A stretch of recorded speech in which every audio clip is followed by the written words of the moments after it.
How's it going? So today I'm going to talk a little bit about psychoacoustics.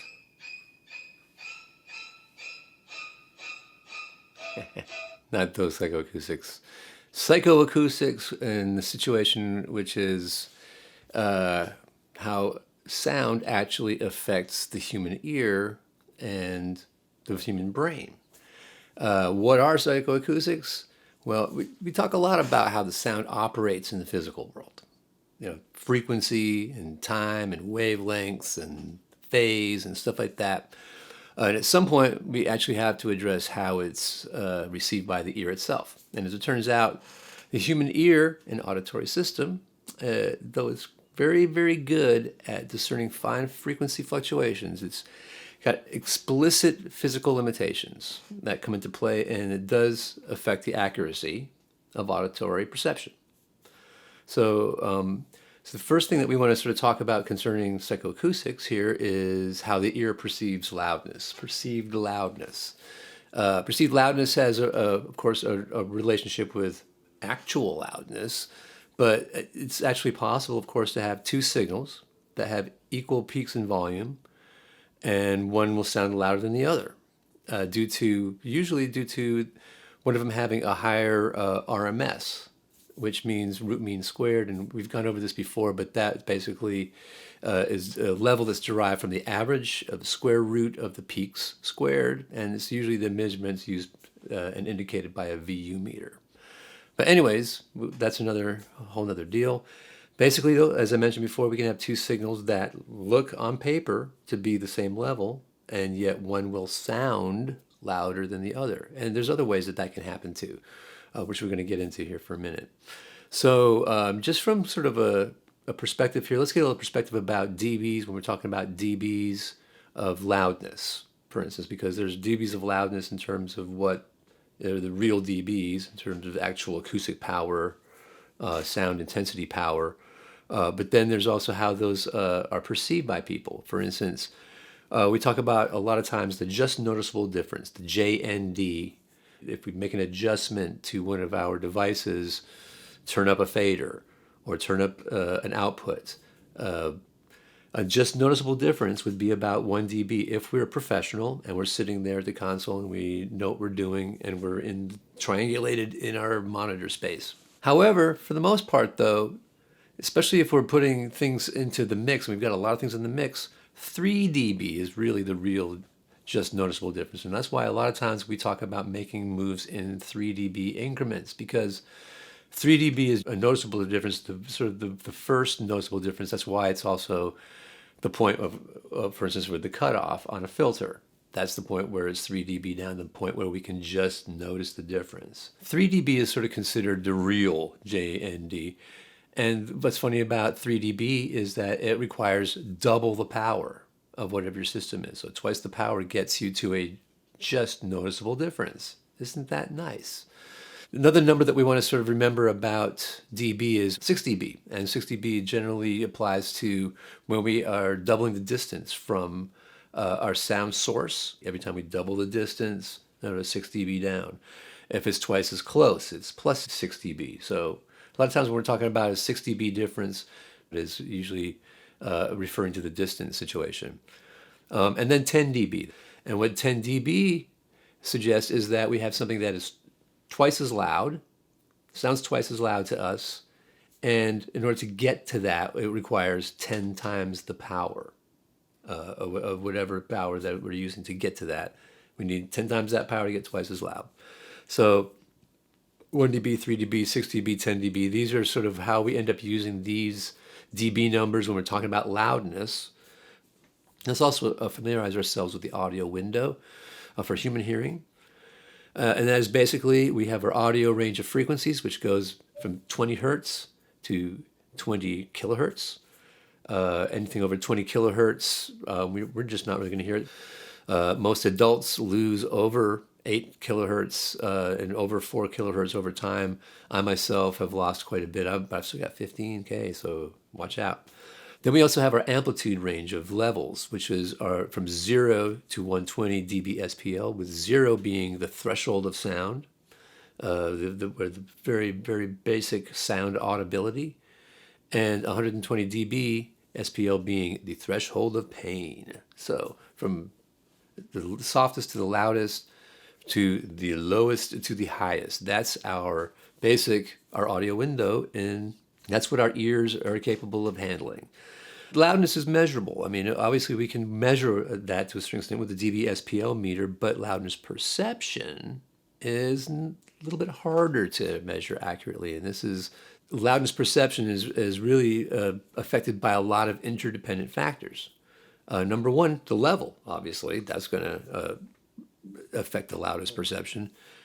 Different frequencies sound louder at different levels and softer at different levels for us. So there is loudness perception, frequency is involved with that. The bandwidth of whatever we're listening to is going to definitely affect our loudness perception. More bandwidth, it will sound louder to us.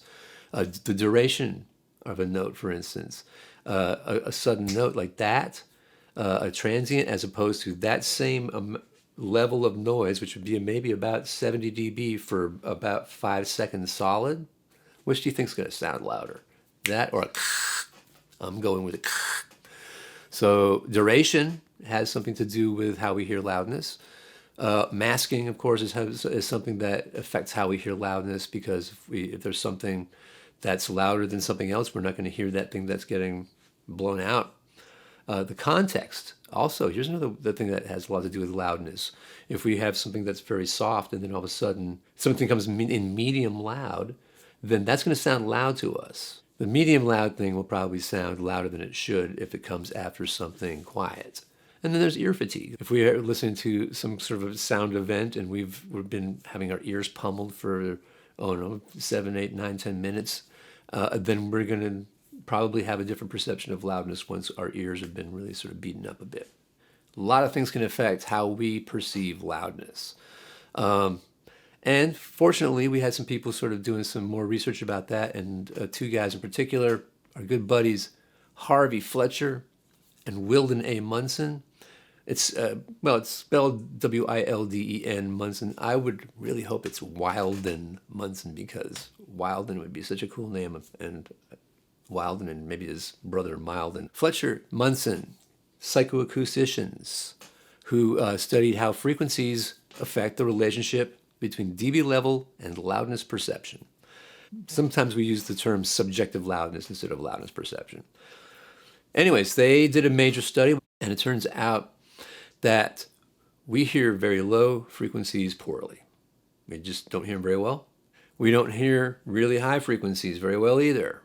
But all the stuff in the middle, we hear pretty well, and especially we hear 1 to 5 kilohertz, 1 to 5 kilohertz. At very low and very high frequencies, we need a greater change in intensity level just to perceive any change in loudness.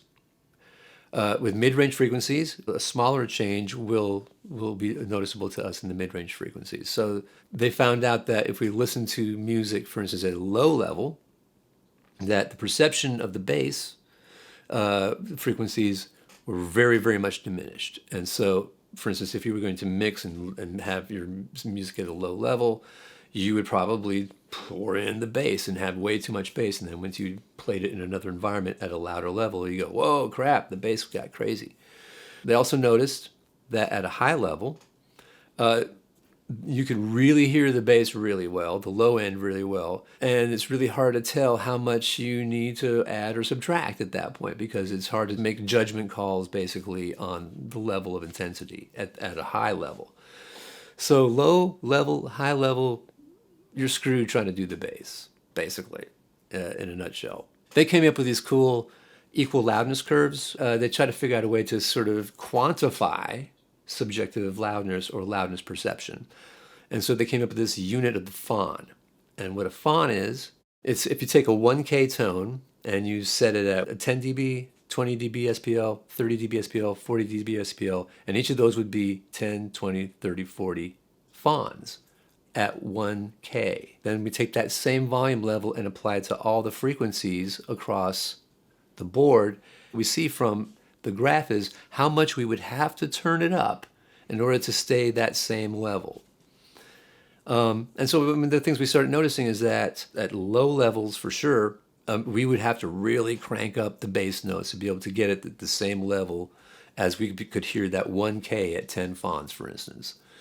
We'd have to have a whole bunch of bass to make up for that. All frequency points along a given fon line on this should sound equally loud. That's how it's supposed to work. For instance, if I have a 20 dB 1K tone, which is 20 fons, I'm going to have to crank 100 hertz up to 50 dB to get it to sound at the same level as that 20 dB 1K tone. All frequency points along the given fon line should sound equally loud. One thing you might notice is that once we get to the upper levels is that everything flattens out, and we now don't really we sort of perceive all frequencies equally loudly when they're really, really loud. But you notice when we get to the 80 and 90 fon lines, they're pretty straight and level, and we still have a little bump. And you notice all of them have this little dip right there between 2 and 5K, and usually bottoming at 4K. And why is that? Well, I can think of one reason, and that is because our ear canals are resonant tubes. And what do resonant tubes have? They have resonant frequencies. So your resonant frequency of your ear canal plus the size of the tympanum that also has a resonant frequency of its own too. These are all in that same area. That's why we have extra sensitivity to that region of upper mid-range. So anyways, the Fletcher Munson curves kind of show us that we can't be listening to our mixes at different levels and making changes and constantly changing our levels. What's always prudent to do is to stick it at the 80 to 90 fon range, or 80 to 90 dB SPL range, which usually works pretty well, and stick with that. And that allows you to really hear a good even frequency range of around the bottom, the lower mid-range and the upper mid-range. And it makes it so that you can make good decisions about when you're adding and subtracting EQ from things. And it should translate to other environments well in that situation. So that's what we're trying to do here, is use psychoacoustics to make better mixes. Okay, so let's talk a little bit about sound localization. In our environment, we have two ears, right? How do we know when something is coming from one direction or another? And how do we localize a sound that comes from our left, for instance? The way it usually works is we sort of go back to Lord Rayleigh's duplex theory from 1907, I guess. And he pretty much figured it out early on that there were two layers of it. One of them for the low frequencies, we had interaural time differences is something that we noticed. So the lower frequencies, we localized by which ear it hit first. If a low frequency hit the left ear first in a certain part of the phase and hit the right ear in a different part of the phase, then our brain sort of goes, okay, that's coming from the left. So the time differences between those would be the things that our brain picks up on. And upper frequencies is interaural level differences. It's whether or not something is louder from the right or from the left. If a signal is coming from your right, and it's going to be louder in your right ear than it is the left ear. So that's how you're going to know that it's in the right, over to the right, because that sound is coming in more loudly into the right than the left ear. So we have interaural time differences, interaural level differences, two sort of different levels of it. They both sort of overlap a bit. And then as far as height and front and back information, a lot of that has to do with our pinna of our ears, and that filters out certain high-end information. So that makes us realize that, if that's the same sound but it's filtered a little bit, it might be behind me. But what we want to sort of get into right now is sort of talk about the Haas effect, which is also sort of a variation of the precedence effect. Because a lot of times, really, we do localize our sound sources by the first arrival time. Which ear does it hit the first? Just if we have two sources, left and right, and one of them is delayed up to 35 milliseconds, we won't even really hear one of those sides. We will only localize to one side up until we get past 35 milliseconds, and then we'll start to perceive a spaciousness. We'll start to perceive them as separate events as we get further apart past 50 milliseconds. Let's hear that. Let's see what that sounds like. So I went ahead and made a quick Haas Effect video. We're going to switch over to that real quick. So we're talking about the Haas Effect. You may have heard of this marvelous Haas Effect. It's not really all that marvelous actually, but it's kind of cool. A couple of things about the Haas Effect we might want to take with us. Mostly it just has to do with localization. How do we perceive localization? And one of the things that Helmut Haas in 1951 figured out when he wrote a paper was that if you stuck a couple of speakers out in an equilateral triangle and had them about 3 meters out, and put the same source in both speakers, equal volume, and then he started playing with different delays. He started delaying them little by little and realized that for the most part, humans localize sound sources in the direction of the first arriving sound. So if you have the same sound and it's coming at you and it's just a little bit sooner to one ear, then you are going to perceive that coming from that direction. Simple as that. He figured out also that at really quick delays, around 1 millisecond, 2 milliseconds in that area, that you would perceive both events as being one event. And it would take much later in different delays. Wouldn't get until about between 20 and 30 milliseconds that you would start perceiving that as a delay, and then you'd still perceive the first one being the direction from which this was happening, and then later, as they get further and further apart, about 50 milliseconds, all of a sudden you perceive two events equally. But up until that point, the first event will have precedence in the precedence effect, and on top of that, you can have the second event be up to 10 dBs louder than that first event when they're really, really close, and it will still sound like it's coming from whatever's first. So it's kind of an interesting experiment that he did. We're going to recreate the experiment right here. So I went ahead and did a little recording, and I put this out here.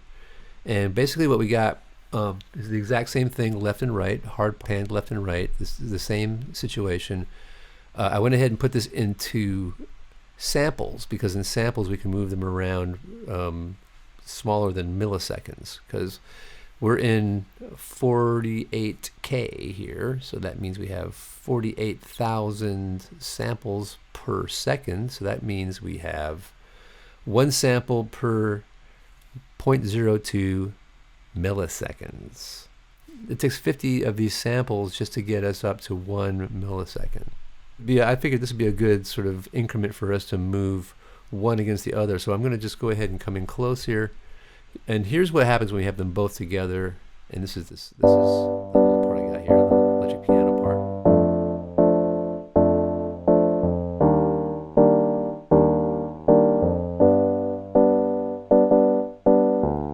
So that's just going to repeat. I got about 4 minutes of that.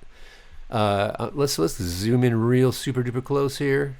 At the beginning, super duper close. All right, we're in super duper close now. If you look up here on the top, we have a bar for samples. So this is 10 samples, 20 samples, 30 samples, 40 samples, 50 samples. And right here is 1 millisecond. And actually right here at 48, that's where we have our first millisecond, and it just keeps going on from here, and there's our second millisecond, and we can go in increments of 50 in between each millisecond. I'm going to move the bottom one, so that means when we start moving that later, then we're going to start hearing things from the left, from your left, and it's going to what should happen is that the image will start off in the middle, and then it'll move. I'll have to do this opposite side right. It'll move to your left, just a little by little, and then all of a sudden it'll be on the left, and it'll be sitting there on the left, and then all of a sudden it just starts a little more spacious sound, and then little by little, all of a sudden you'll start hearing it as a delay, and then all of a sudden that delay will register much more on the other side, and then pretty soon it'll be sounding like two separate events that are discrete. There's the same event, but you will now perceive them as being left and right. But for a good long while, you will not even hear one of the sides. So I'm just going to do this by increments, and I'm just going to let you sort of hear it for yourself. Here we go. So I'm going to play it. And I've got my nudge set here. So now you can do nudge. If you have a numeric pad, you can go Option plus or minus up on the upper keys. If you don't have a numeric pad, if you're just doing it on your laptop, you need to do this instead with, on our laptops, we have to do Control / for forward and M for backwards. So let me show you how that will work here. And I've got this going 10 samples at a time. So that's Control / and then Control M going back. Control / Control M. All right, so that's how we can do this nudge. And I'm just going to nudge it 10 samples at a time. Like so. Okay, here we go. Back we go. Well, we'll start it up.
At this point, I'd be very surprised if you actually hear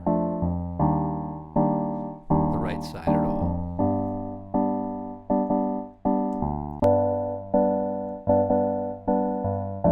I'm just going to move this along.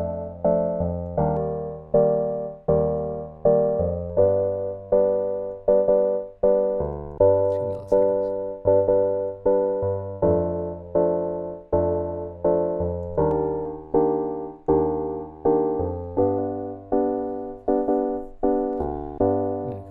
This a little bit. And I'm going to up our nudge to 10 samples.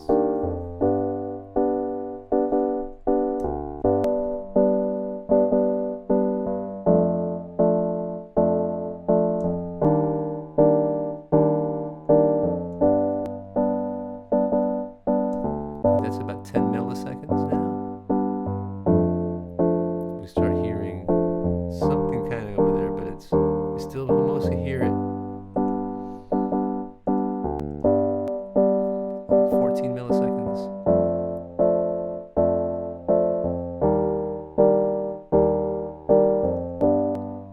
About 19 milliseconds. About 23 milliseconds. You can jack it up to 30 here. It just sort of sounds spacious, but it's still happening over here.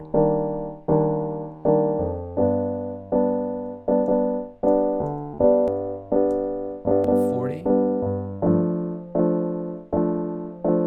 I'm starting to hear it pop up over the right side now.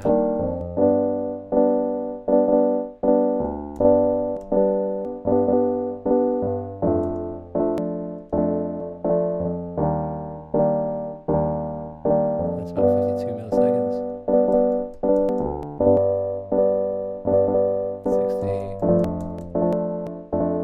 74.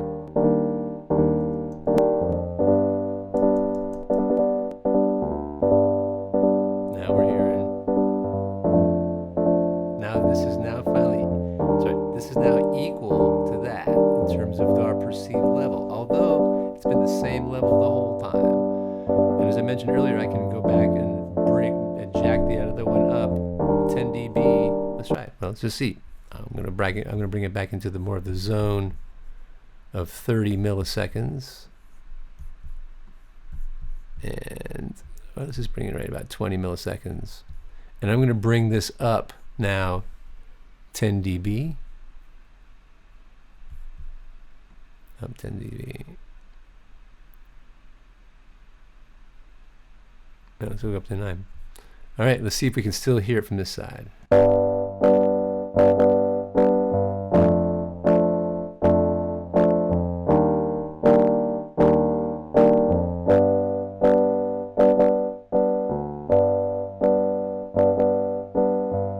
can definitely get it up 6 dB, and I'm still hearing it more from the left.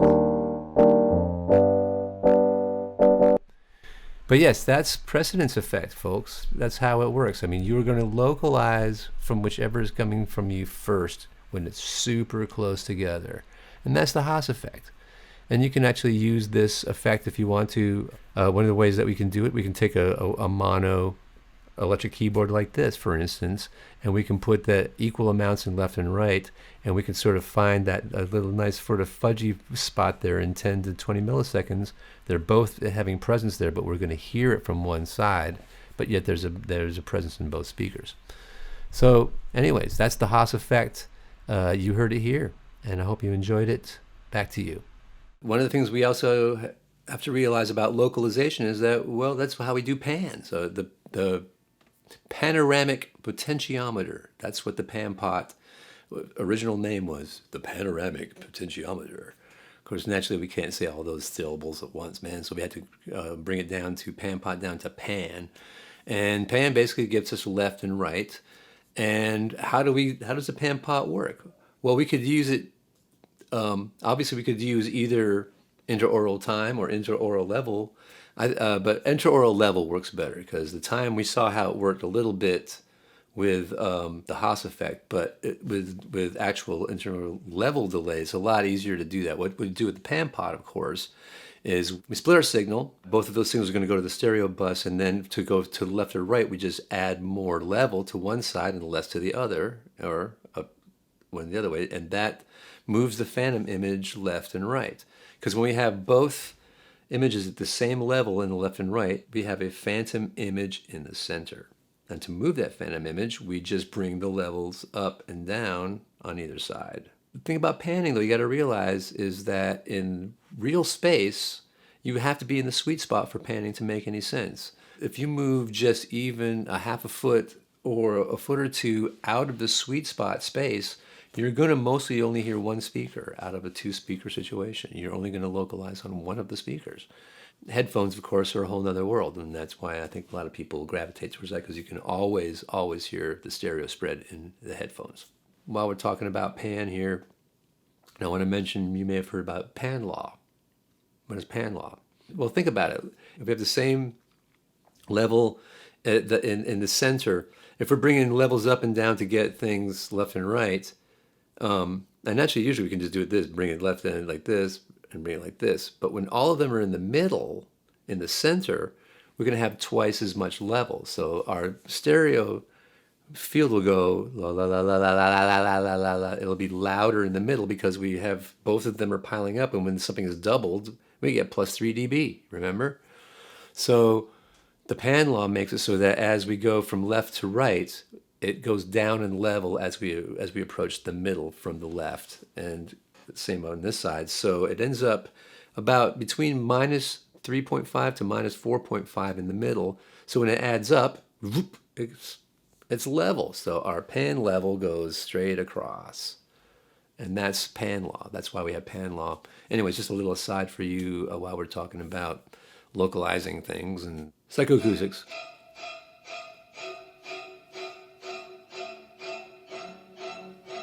Anyways, having some fun. Okay, so let's talk about one of the main things, though, that we have to worry about concerning psychoacoustics, and that is masking.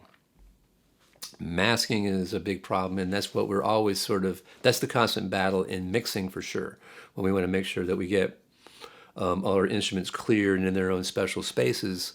Masking is an issue because one of the things that we know about our ears is that we have these things called cochleas.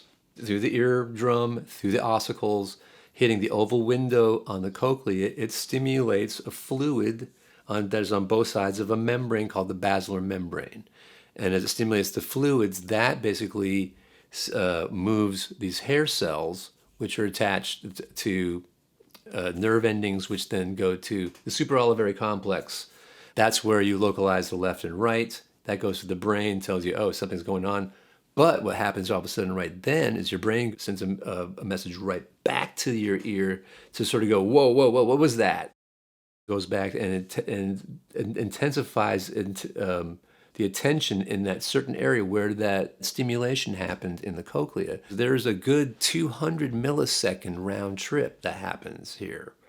It takes you 200 milliseconds to ascertain a pitch. That's why if I went really super fast, 200 milliseconds fast, you wouldn't really be able to tell what pitch it was. Your ear would just have just enough time to sort of understand that something had happened, and it would just barely make that round trip to ascertain the pitch and sort of make an adjustment to it.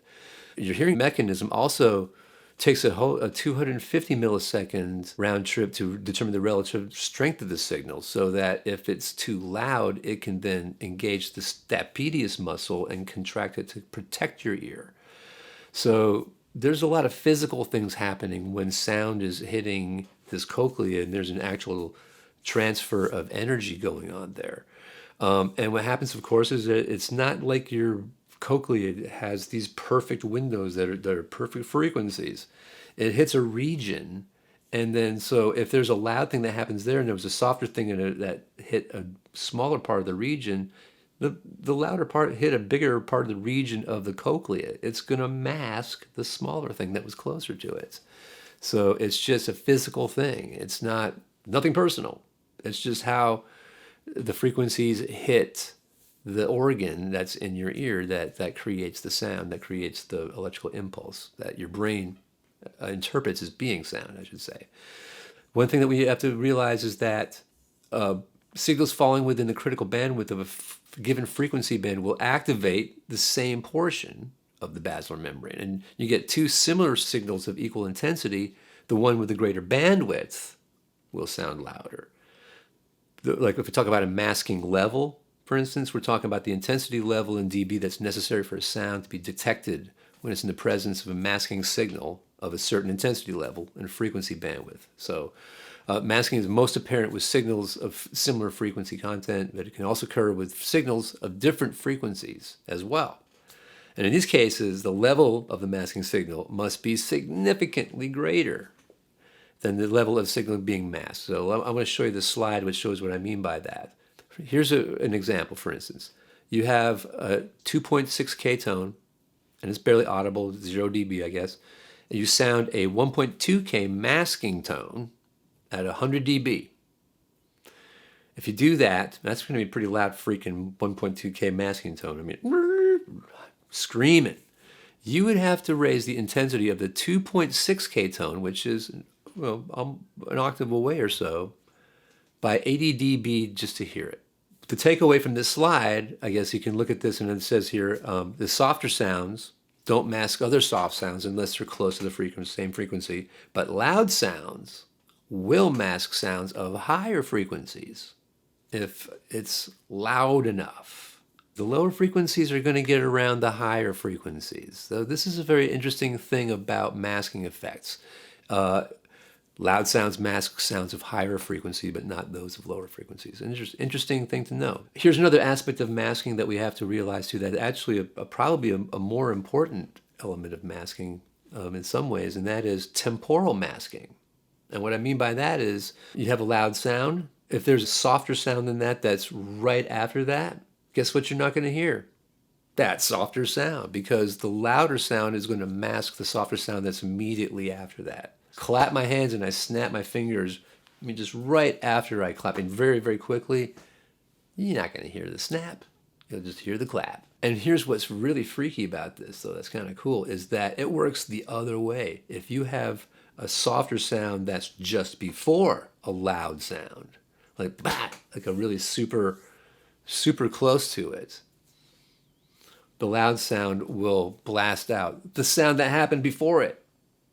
How freaky is that? Temporal masking is a kind of a crazy thing. So yeah, we know masking is a problem. We know it's a physical problem, just the way it affects the cochlea, just how it works. So what can we do about masking to help ourselves? Couple things we can do. There's a good little list here I got.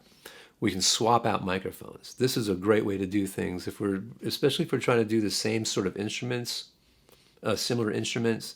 Use different microphones for instruments that are in similar frequency ranges. This is a good way to bring out different frequency parts of instruments and get different reads on things and allow you to sort of address some masking issues, if in fact you're going to have instruments that are in the same frequency range. Another way we can minimize masking: switch guitars, switch amps, switch microphone. Well, we already said switch microphones, but if we're doing guitars, for instance, if we're doing any layering and stuff like that, switch guitars, switch amps. Don't keep using the same thing. If we have the same sound, we're going to have masking happening rather than any kind of good things happening. Or if in anything else, it'll just be the same sound that gets louder. Okay, then there's this thing called varispeed, which some of you may be aware of that are familiar with analog tape machines.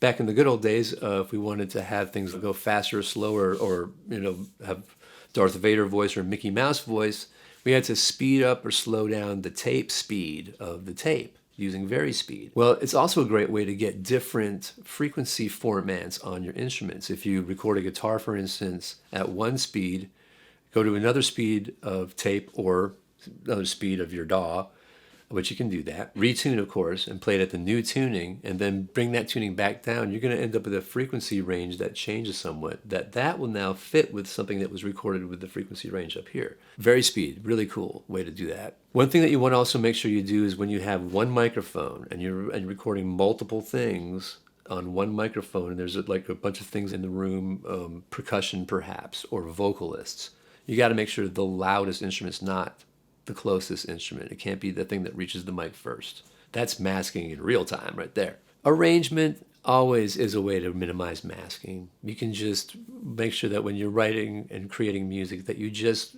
really specify your frequency ranges for your instruments, and just be smart. Make sure if you have an acoustic guitar in one section, you want to really hear that acoustic guitar, and then you decide you want to bring a piano in, don't have the piano play where the acoustic guitar is playing, have it play a different region. If you have it playing where the acoustic guitar is playing, masking for days. And trying to make an acoustic and a piano sit together in the same frequency range and still have their personal characters, this is a fool's game. Don't do it. Of course, then there's the big one, equalization. The main tool that we have, we can really use equalization to sculpt away problem frequencies. We can make room for other instruments in one instrument by scooping from here and adding to here, and sort of distribute it where we want to in instruments to give them character, to allow them to have their own special place in a mix. One of the things about psychoacoustics that's really kind of an amazing thing is that we have psychoacoustics to blame or thank, if you will, for MP3s and for lossy codecs. Back in the 80s, there was a group of folks over in Germany, the Fraunhofer group, and they were trying to figure out how they could make music files smaller so they could get them to fit on the telephone system, so they could have virtual jukeboxes going over telephone lines. That was the original goal. So they figured they had to make these files smaller, but make them so that nobody would notice the difference. They sounded the same. And so they did a lot of research about how they could do this. And of course, the main way that they could do this, the main tools that they had in their arsenal was that psychoacoustics. So they figured, well, look, temporal masking. One thing we know for sure, for instance, is that when something loud happens, bam, smackaroo, the ear's too busy going, whoa, whoa, what was that? And you got about, 20, 50 milliseconds right there where it doesn't really matter what happens after there. So you can just scoop out sound data from that, and nobody's going to hear it. Nobody cares. So you can take it from there. You can also take data right from before that hit. Like I mentioned before, temporal masking happens in both directions. So you can scoop on both sides of a loud situation, and design your algorithm to go, okay, I'm going to do that. Those are the two main tools that they used. Between temporal and frequency masking, there's a lot of that is baked into the filtration, into making these lossy codecs. And they spend a lot of time on it. That's why it's really hard to tell the difference between an MP3 and a real file. And you've probably done this before. And I recommend doing it whenever you get a chance to. There's a great NPR file you should check out to do some comparison to see how you do. You'll probably do very well. you'd be surprised that you can pick them out. And it's not so much how it sounds, it's how you feel about it when you hear it. That's to me the difference between MP3 and WAV files. But I still like the content, I still like the music, and I can get over that fairly quickly, and so can you. But a good understanding of psychoacoustics does help us understand what we're hearing better and helps us make good decisions when we're trying to present audio in the best light possible to people's ears. So the main things we need to be aware of concerning psychoacoustics are these. How to use perceived loudness to best effect in a mix, using RMS, using compression, using some ways to maximize loudness. Monitoring at a consistent level in order to perceive the spectral content of our tracks accurately. Looking at the Fletcher Munson curves and making sure that we don't try to make too many fluctuations in our listening levels.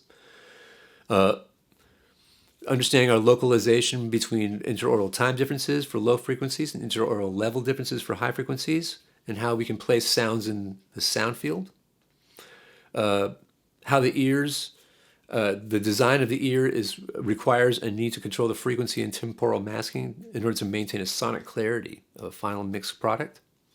Psychoacoustics help us understand that, plus it creates a blueprint for how to properly design a lossy codecs that allow for the exclusion of data that represents sound that we don't perceive. I think a lot of what we are trying to do in terms of making quality audio occur, we have to make some considerations into psychoacoustics, and hopefully this helps you in your quest for better mixes and understanding how the ear actually hears what we're making and what we're trying to do with all this stuff. Okay, thanks for listening. Catch you later.